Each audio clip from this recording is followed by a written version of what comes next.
يصلون على النبي يا أيها الذين آمنوا صلوا عليه وسلموا تسليما. طول پشوق سرا کمخ کے ناس یستیو کشاتا ونبی علیہ السلام مبارک درود شریف علیہ. اللهم صل على سيدنا محمد وعلى آل سيدنا محمد كما صليت على سيدنا إبراهيم وعلى آل سيدنا إبراهيم إنك حميد مجيد. دا چې نن یاد مجلس قربتو دستر مشایخ علماء کوي، بالخصوص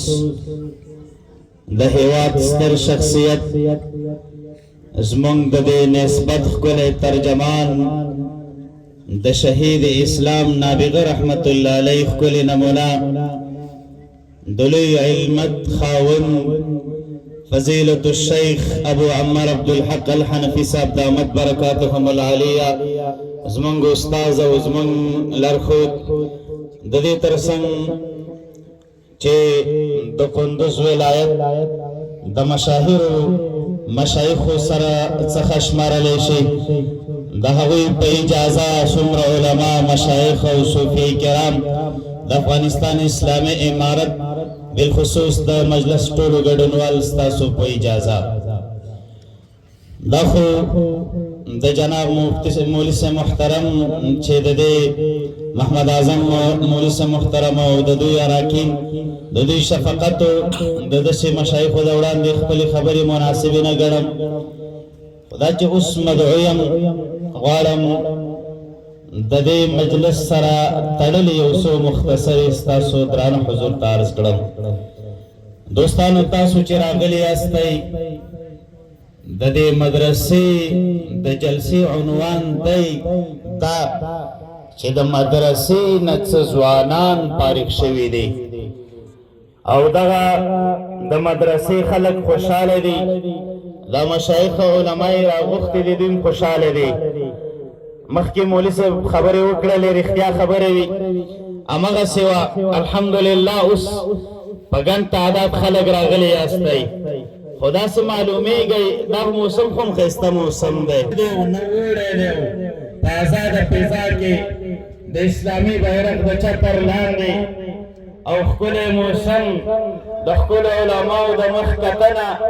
تاسې بیا هم اثار د خفګان پکې ښکاره کېږي.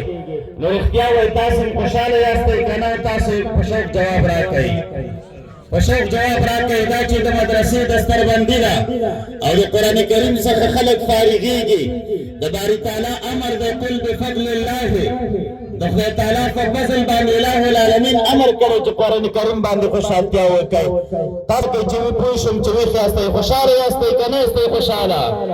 ټول لاسونه جګ کړئ، خوشحاله یاستئ که نه یاستئ؟ دا د کامل مؤمن علامه ده. د خوشحالۍ مراسم کې سره راجمع یو،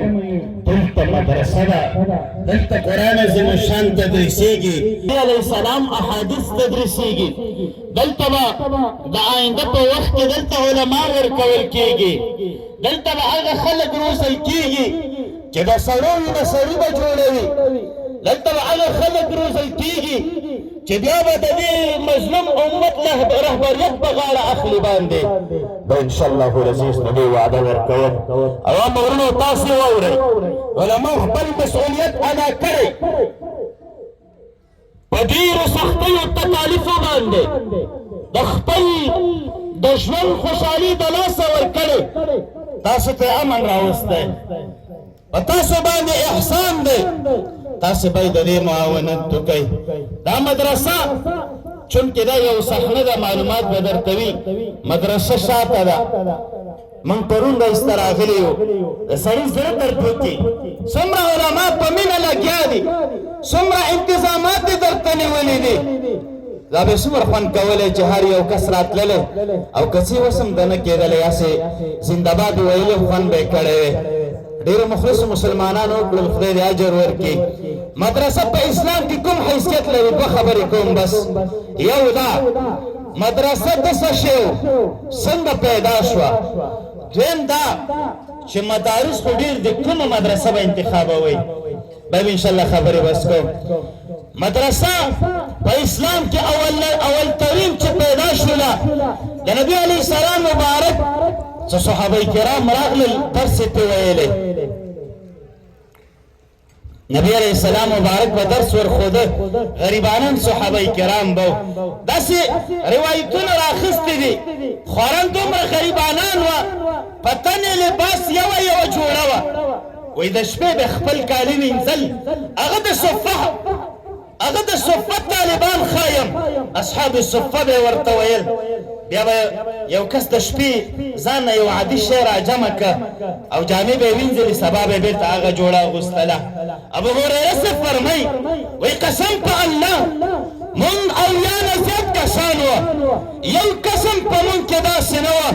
چې هغې دې پوره لباس اچولی وی اول که ما ته وګورې بیا که تاسو ته وګورئ د هر یو څومره ښه لباس دی څادر هم شته دی او لونګۍ هم شته او جامې هم شته او په کور کې هم څو جوړه شته ابو هریره صاحب فرمایي قسم دی که زموږ د ټولې لباس پوره و د ډېر د غربت د وجې نه هغه د عایشې رضی الله تعالی عنها د حجرې او د مسجد تر منځ یو ورځ ولاړ وم وایي د ډېر د ولږې نه ما ځان کنټرول نه شئ کړی چونکې مدرسه چونکې نشتوالی وه تاسو څه فکر دی دغه علما چې ناست دي د هر یو په کلونو وظیفې خوړلې مشکلات یې تېر کړي تکالیف یې تېر کړي دي ابو هریره صاحب فرمایي وایي چونکې هغه څه وختونو وایي زه بې هوشه شوم وږی وم وایي یو کس رالی زما په سیټ باندې پښه یې خوستله وایي چا به راته پښه سوروله چا به ویل کېدای شي په ده باندې لیونتوب وي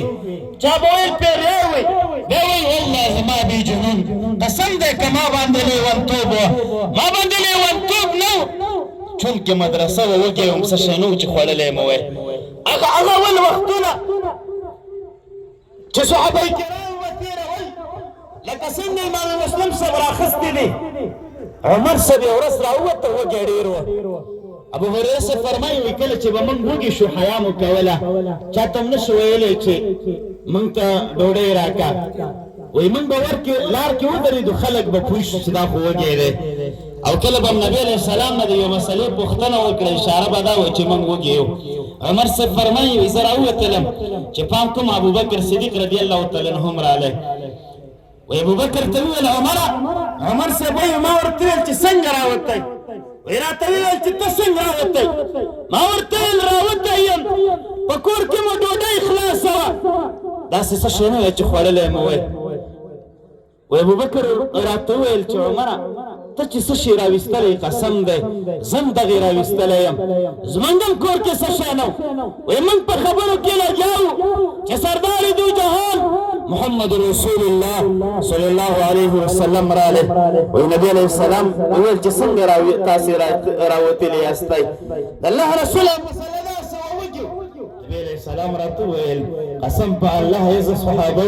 کوم شی چې تاسو راویستلی یئ د زه هم راویستلی یم زما هم نن کور کې څه شی نه و چې خوړلی مې وی راځئ لاړ شو چېرته ډوډۍ وخورئ چا ورته وویل د انصاري او صحابي هغلته هغه لږ ښه دی وایي راځئ ورشو نبی علیه السلام ورغی چې ویې کتل کور کې څوک نه و بېبي راووتله هغه ورته وایي اهلا ومرحبا هر کله راشئ څومره ښه مېلمستیا مېلمانه نن راغلي نبی علیه السلام ورته وایي این فلان فلانی چېرته و خاوند یې چېرته و هغه ورته وایي دا خو تللی دی یستعذب لنا موږ ته خوږې اوبه راوړې په دې خبرې کوو چې هغه صحابي رالی اوبه یې خوستې دي او چې نبی علیه السلام یې وکتل ویې ویل قسم په الله نن په هېڅ څوک داسې نه وي چې زما نه دې ښایسته مېلمانه او ښه مېلمانه دې ولري مبارک دی داسې ډېرې خوشحالتیا نه ورته وایي خدای مو راوله هرکلی ورته کو لاړې هغه د خرما ګونګورې ورته راوړل 3 قسمه خرما پکې و چې هغه بسر و رطب او تمر دا 3 قسمه خرما یې ورته راوړې نبي علیه السلام دا وخوړلې چاړه یې راواخیستله چې یو پسه حلال کې نبی علیه السلام ورته وایي ګوره پام کوه هغه میږه حلاله نه کړي چې هغه شیدې ورکوي یا نبی علیہ السلام دی ډوډۍ خوړه غرض مې دا دی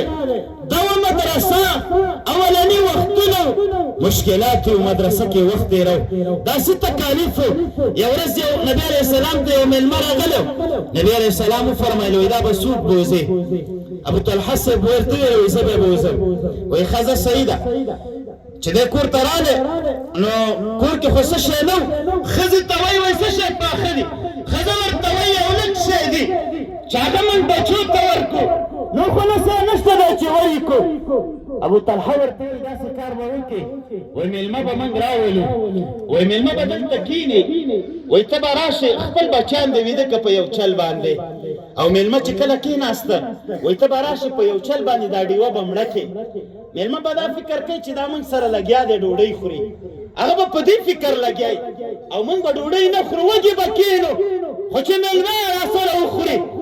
مېلمه یې راوسته د ده بیبي راغله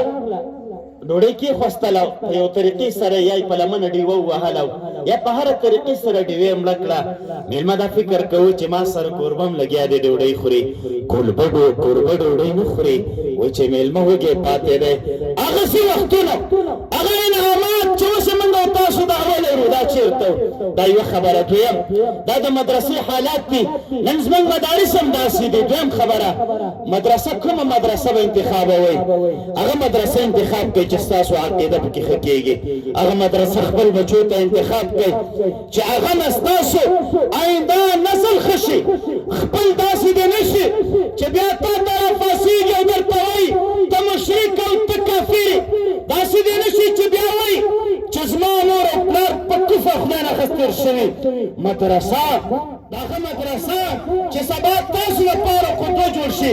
سبا تاسو لپاره یو لویه رهنما جوړ شي بچیان مو مدرسه هغه یو شی دی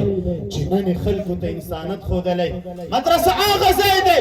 خلک یې د تیارو نه راویستل مدرسه خو هغه وه چې نبي علیه السلام پکې ژوند تېرو مدرسه خو هغه وه صحابه کرام پکې وخت تېر کړی مدرسه خو هغه وه چې نن د دنیا کفر د مدرسو د ډار په خاطر باندې نن مسلمان ته نشي کتلی د امیر المؤمنین حفظه الله د فرانینو څخه یو دا چې موږ هېڅکله د خپل د شریعت د نظریې د یوې مسئلې څخه هم نه یې تېرېدونکي ولکه زموږ د دستر بالعکس هغه خلک به خدای ته څه جواب ورکوي چې د مدرسې اهانت یې کړی همدا ستاسو کندوز کې همدې ارچي ولسوالۍ کې ولې ویې مسل هغه د ارچي ولسوالۍ کې چې پلسونه شهیدان کړل ولې ویې مسل هغه سرنجونه د وینو نه ډک وه د دوی څه ګناه وه غیر د دې نه الله د دوی څه ګناه وه غیر له دې نه چې دوی د دین رهبریت کوه او خپل دین مخته وړه واخرجت الارض اثقالها هغه خلکه امارت اسلامي خو درته عفوه وکړله دا د دې دنیا خبره د خدای تعالی ته به څه جواب ورکوئ واخرجت الارض اثقالها وقال الانسان ما لها په ورځ د قیامت به بیا دا ځمکه هغه شهیدان راواروي او وایي به چې دا ولې شهیدان کړي دي د دې جواب څه شو واخرجت الارض اثقالها وقال الانسان ما لها يومئذ تحدث اخبارها بیا به خپل خبرونه واوري ته هغه خلک چې د مدرسو قدرداني نه ده کړې په ورځ د قیامت به د هغوی عذاب بدتر وي او هغه خلک چې د مدرسې قدرداني کړې ده او مدرسه یې ستایلې ربي کریم به ورته غټ مقامات ورکړي دوستانو الحمدلله مشایخ راغلي د دوی د وړاندې مې جرأت وکړو اخره کې بیا هم د مدرسې د اراکینو د دې کلي د ولس نه ډېره مننه کوم او تبریکي ورته وایم که خطا رانه شوي یا تیزو باندې مې کړې یا عفو غواړم والسلام علیکم ورحمة الله